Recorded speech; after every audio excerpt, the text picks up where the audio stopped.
Suffisamment d'honnêteté pour faire leur travail.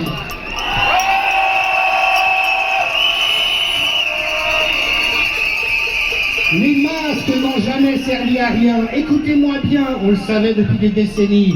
En Suède, les enfants et les jeunes n'ont jamais dû porter le masque à l'école. Mars-avril 2020, 1,8 million de Suédois âgés entre 1 et 19 ans. Combien de décès? Zéro!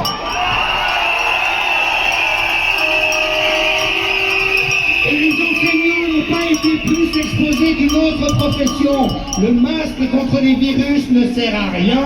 C'est comme avoir une patte de lapin ou une gousse d'ail sur soi, mais ça traumatise les gens et ça les entretient dans la terreur.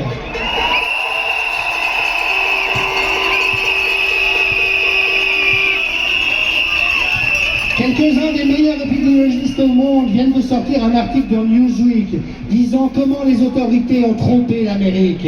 C'est les meilleurs dans leur domaine. Et ce que je vous dis ici, allez lire chez les meilleurs, ils ne disent rien d'autre. Les systèmes de traçage, de QR code ne servent à rien. C'est du gaspillage.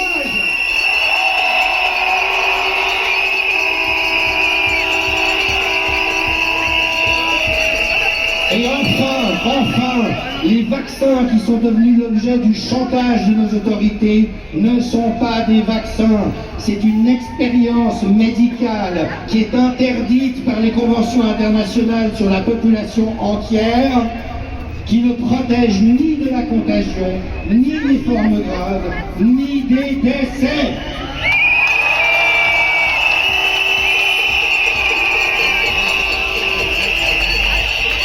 Et vouloir forcer les gens à l'accepter en les privant de leur liberté fondamentale, en pourrissant leur vie pour qu'ils acceptent cette injection, est un crime contre l'humanité d'après les définitions.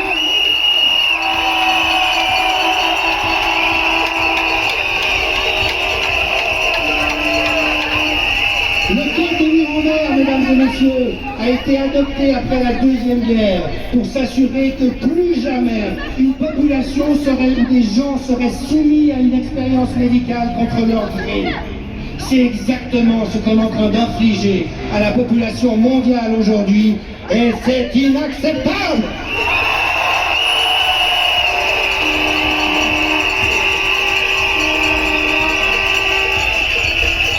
Et je tiens à se vacciner. On vous a fait croire que vous étiez des bons citoyens en acceptant 2 injections, que vous reviendriez au monde d'avant, que vous auriez fait votre devoir de citoyen. Et résultat, aujourd'hui, vous comprenez que vous êtes pris dans un engrenage d'injections à répétition tous les quelques mois qui ne vous protègent pas et dont on voit même, d'après les données scientifiques récentes, qu'il vulnérabilise face au SARS-CoV-2 et qu'il génère une mortalité générale qui est en train de sonner une alerte, notamment en Grande-Bretagne.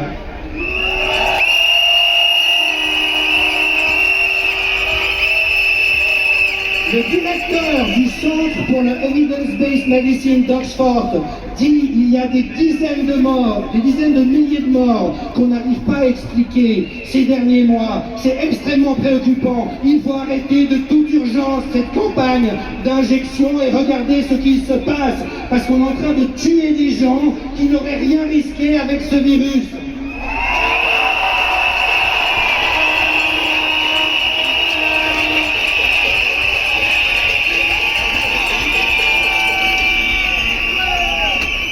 Et quand Mme Ruiz, dans le canton de Vaud, M. Foggia à Genève, vont harceler les jeunes entre 12 et 15 ans pour qu'ils se fassent injecter, ces gens sont prêts à tuer les jeunes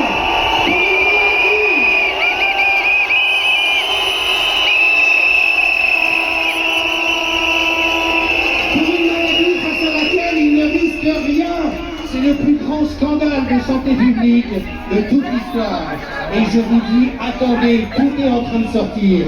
Et il faut maintenant que les médecins, les scientifiques, les parlementaires qui cautionnent cette dérive, les journalistes, aient conscience qu'ils se retrouveront tôt ou tard à devoir rendre des comptes de la manière dont ils ont désinformé la population et soutenu ce qui apparaît de plus en plus comme étant une vaste escroquerie.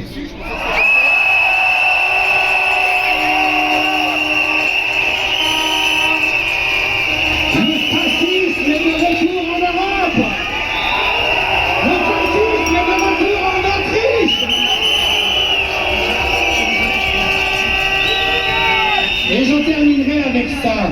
On va faire un test ensemble, vous et moi. Vous savez à quel point dans leur entreprise de manipulation, les autorités et les médias ont pu croire que ceux qui refusaient de se soumettre à une expérience médicale étaient des anti-vax. On est d'accord? Le Temps, journal obscène, m'a appelé récemment le leader des anti-vax.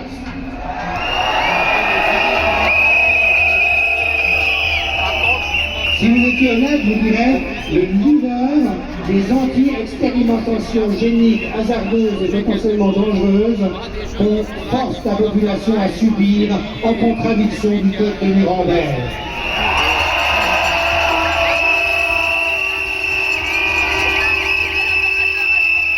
Juste pour situer le niveau moral de ce canard, alors qu'ils sont subventionnés par l'État pour taire la vérité des choses, et qu'on inflige aux restaurateurs un calvaire.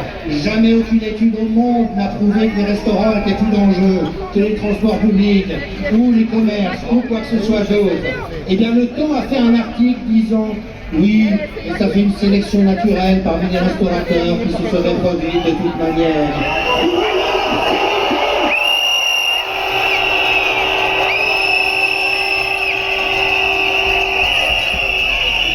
S'ils n'étaient pas gavés de subventions par les autorités, ils auraient disparu depuis longtemps, et ça aurait été une bonne nouvelle. Bon, faisons le test. Est-ce que la population est divisée en deux catégories, les vaccinés et les anti-vax?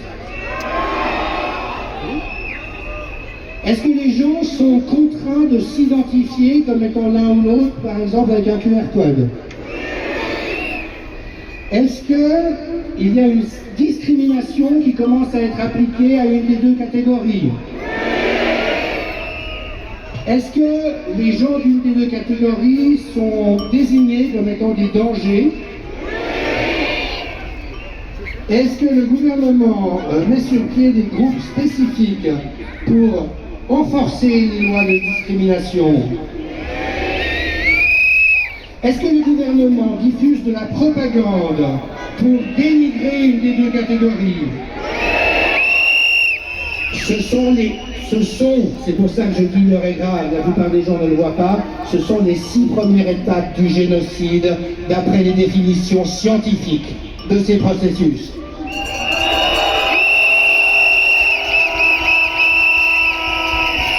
Le Conseil fédéral et le Parlement jouent avec le feu. Les étapes suivantes, mesdames et messieurs, regardez bien, elles ont déjà lieu dans certains pays. Des actions pour bouger ou relocaliser des parties de la population.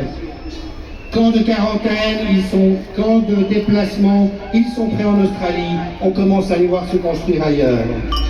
8e étape, persécution, début des meurtres, du vol de la propriété, de la confiscation des droits. Dans certains pays, on a évoqué le fait que les gens au chômage non vaccinés perdent leurs allocations chômage. On est dans le chemin du génocide.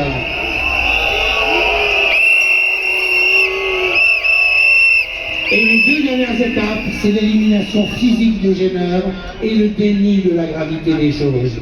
Alors entendez-moi bien, je ne dis pas que nous sommes à ce stade en dictature, je ne dis pas à ce stade que nous soyons dans un génocide, mais nous en prenons le chemin, guidés par des autorités mensongères et malhonnêtes, et c'est à nous le peuple de dire stop, nous sommes la Suisse, nous ne voulons pas de ce monde-là. Merci.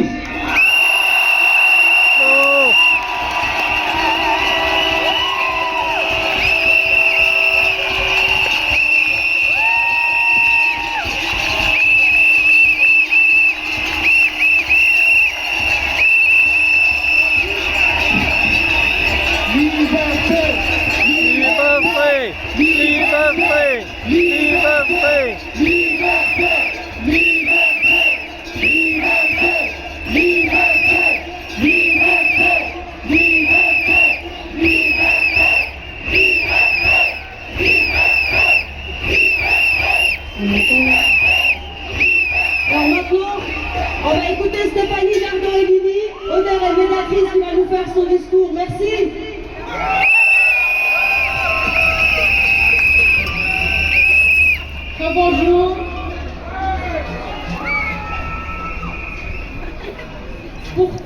pensez-vous que nous soyons, nous tous, êtres humains, au sein de cette crise sanitaire?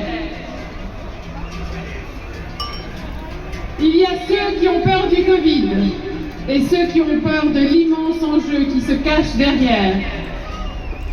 Tout est orchestré pour nous mener vers la scission sociale qui profitera à ceux qui ne font partie ni d'un groupe ni de l'autre. Un peuple désuni est un peuple soumis.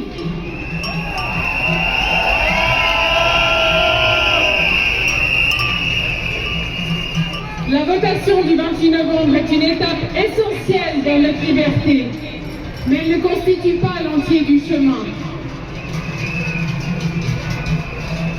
Nous connaissons la puissance coercitive en vigueur sur notre planète. Nous devons également avoir conscience de notre propre force, car cette conscience soutient et initie l'émergence du monde dont nous rêvons tous.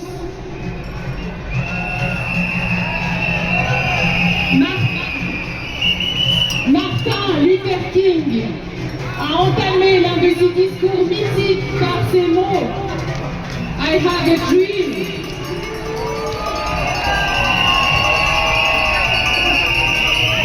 J'ai un rêve. Ce rêve, c'est celui de toute notre humanité. Pas seulement celles et ceux qui ont toujours été discriminés, marginalisés. Non, depuis 1 an et demi, ce rêve est devenu viral. Et c'est précisément grâce à la révélation au grand jour des basses intentions qui gèrent notre monde. Avant leur volonté de vouloir entièrement nous maîtriser, les dysfonctionnements pouvaient encore se fondre dans le décor. Mais aujourd'hui, les malversations sont devenues si flagrantes qu'elles nous ont permis d'être déterminés à les extraire du paysage.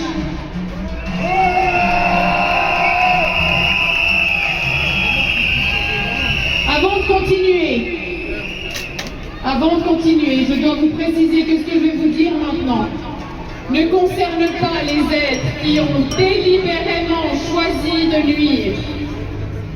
Ceux-là régleront leurs comptes, notamment avec eux-mêmes le jour venu. Pour sa réalisation, notre rêve commun nécessite notre présence à 2 niveaux. Le premier niveau parle des actions concrètes que l'on doit faire en utilisant tous les moyens pacifistes à notre disposition. Et ceci, nous le faisons déjà. Aujourd'hui, j'aimerais appuyer sur le 2e niveau de présence, qui est tout aussi important, mais plus subtil et intérieur. Ce 2e niveau de présence porte la sagesse qui dit ceci: je suis qui je suis, et c'est parfait ainsi. Je pense ce que je pense, et c'est parfait ainsi. Qui je suis et ce que je pense sont étroitement liés et découlent de la réalité qui est la mienne. Et nous devons être en mesure d'offrir cet aval à chaque personne qui se trouve sur notre terre et qui a une réalité forcément distincte de la nôtre.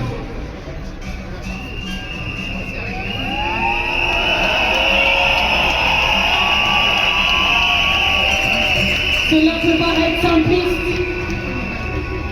peut paraître simpliste, mais ça ne l'est pas. Être en mesure de réellement incarner cette conscience est la chose la plus difficile qui soit.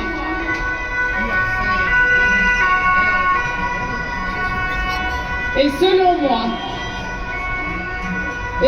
moi, si nous sommes tous confrontés à la situation actuelle qui s'attelle à faire chuter tous nos repères non essentiels, c'est précisément pour nous permettre d'y parvenir. Nous devons nous mettre consciemment à disposition de ce rêve commun. Nous devons l'incarner depuis l'intérieur de nos êtres. Pour ce faire, nous avons besoin d'un dénominateur commun. Et ce dernier, c'est le respect et la promotion de la différence, donc de la complémentarité.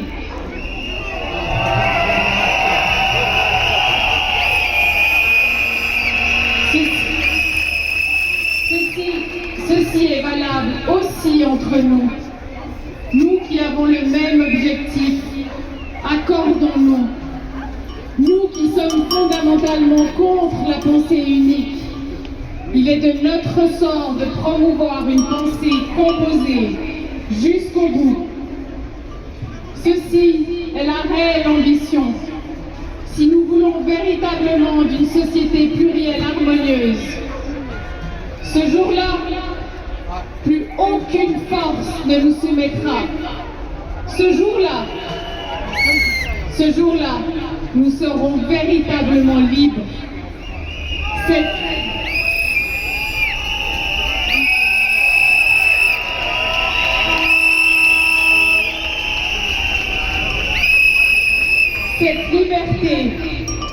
Cette liberté n'est envisageable que dès lors où l'on intègre la notion inclusive du mot humanité.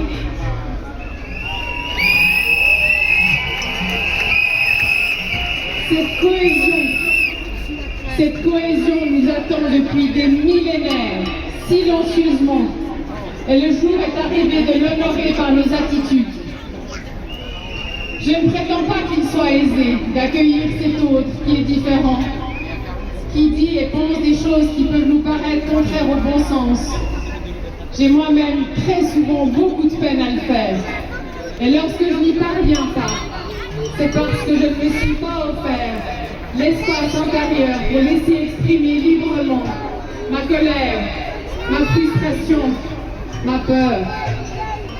Dès lors que je m'offre cette écoute intérieure, je peux, comme par magie, quasiment simultanément, l'offrir aux autres.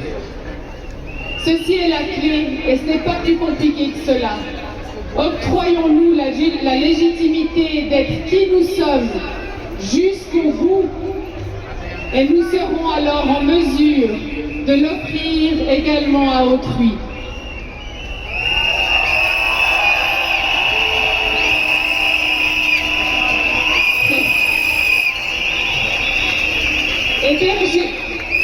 Héberger la volonté de tendre vers cet idéal de vie en communauté change déjà toute la texture de notre société. Il est illusoire de penser pouvoir nous mettre tous d'accord, mais nous pouvons créer, à travers notre bienveillance, un monde qui additionne nos personnalités plutôt que de les soustraire.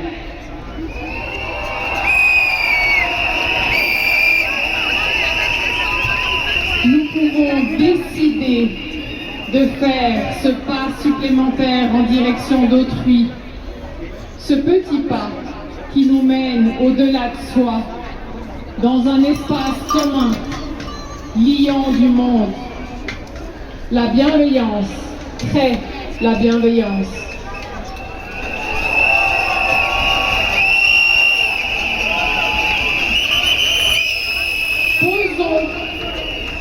Posons notre regard sur le bon objectif. Élevons le regard à la hauteur de cette bienveillance. Le regard oriente la direction. Prendre cette direction avec succès ou quelquefois sans, parce que nos échecs font partie de notre réussite, est l'unique chose qu'il nous soit demandé de faire. Mais c'est essentiel.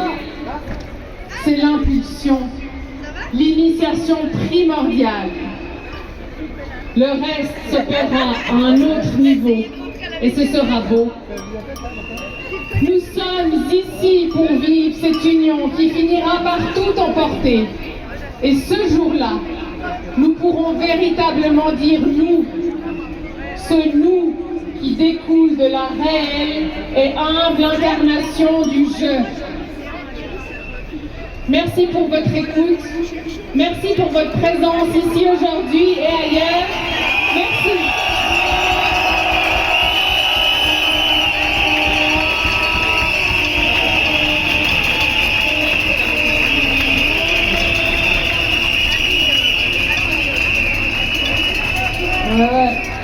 J'aimerais juste qu'on fasse du bruit pour les sonneurs de cloche de la liberté qui vont partir. Ils sont là-bas, s'il vous plaît. Merci. Merci.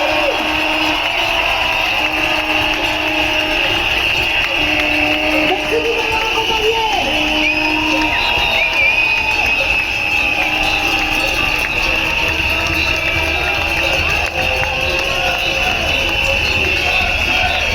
Liberté!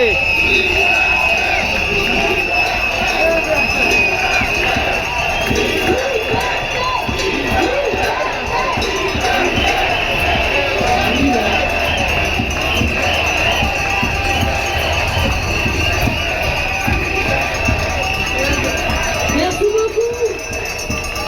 Maintenant, on va laisser la parole à Lydia du Buisson-Rouillé, naturopathe. Merci.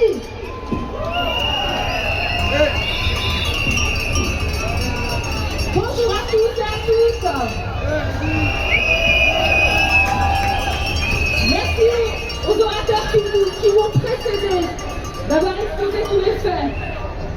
Merci encore une fois, et je pense qu'on peut vraiment les remercier. Les sonneurs de cloche de la liberté.